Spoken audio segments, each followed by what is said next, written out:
Reading an electrocardiograph fascinates every medical student and practitioner. But what looks so simple and clear-cut in the books does not appear so when it comes to actual ECG reading in wards and clinics. This cassette aims to solve this problem by developing an eye to pinpoint the abnormalities and analyze them systematically. The cassette teaches simple things first and more complicated problems later towards the end of the cassette. So until you master the first 5 sections, do not view the last 2. Study each section individually through rewind and replay and master it before proceeding to the next. Now let us begin with an introduction to the PQRST terminology. This is the terminology used to describe the various waveforms of an electrocardiographic tracing. The first wave is the P wave, which represents depolarization and contraction of the atria. The next is the QRS complex, which represents the depolarization and contraction of the ventricles. It is followed by the T wave representing repolarization of the ventricles. The repolarization of the atria is not recorded on the routine electrocardiograph.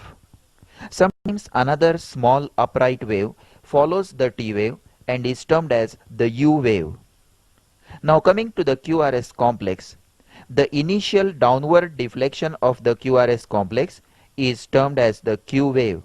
It may or may not be present.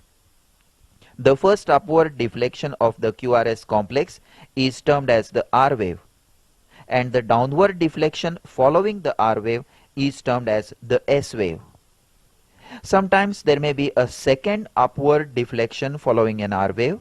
It is termed as R dash wave. And if a downward deflection occurs after R dash wave, it is termed as S dash wave. Now we shall see a few QRS complexes to understand the terminology better. Here we see a small R wave and a deep S wave, an RS pattern. This is a tall R wave and a deep S wave, another RS pattern. And this is a tall R wave and a small S wave, again an RS pattern. You must have noted by now that prominent waves are written in capital letters and small waves in small letters. This is a R pattern with no Q wave, no S wave. In this complex we see a small Q wave, a tall R wave and a small S wave, a QRS complex. And in this complex there is only a downward deflection, no R wave. We do not know whether it is a Q wave or a S wave, so it is termed as QS complex. This is a RS R dash with a deep S wave. This is a RS R dash with a tall R dash wave. This is a R dash pattern, and this is R dash S dash pattern. Now we shall study the various intervals. The time from the onset of the P wave to the onset of the QRS complex is termed as the PR interval. It represents the conduction time from the atrium to the ventricles, from the onset of P wave to the onset of QRS complex. The time from the beginning of the Q wave to the end of the S wave is called the QRS interval. It indicates the time taken by the impulse to spread through the two ventricles. The time from the beginning of the Q wave to the end of the T wave is called the QT interval. It represents the total electrical activity of the ventricles.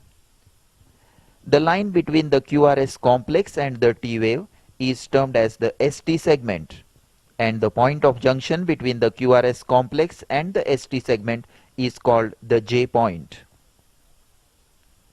The time interval from the apex of one R wave to the apex of next R wave is termed as the RR interval. RR interval is related to the heart rate or rate of ventricular contractions. The time interval from the beginning of one P wave to the beginning of next P wave is termed as the PP interval. The PP interval indicates the rate of atrial contractions. Under normal circumstances, the RR interval and the PP interval are both equal. In a normal ECG, The PR, ST and TP segments are at the same horizontal level and form the baseline or the isoelectric line. The amplitudes of all the waves are measured from this line.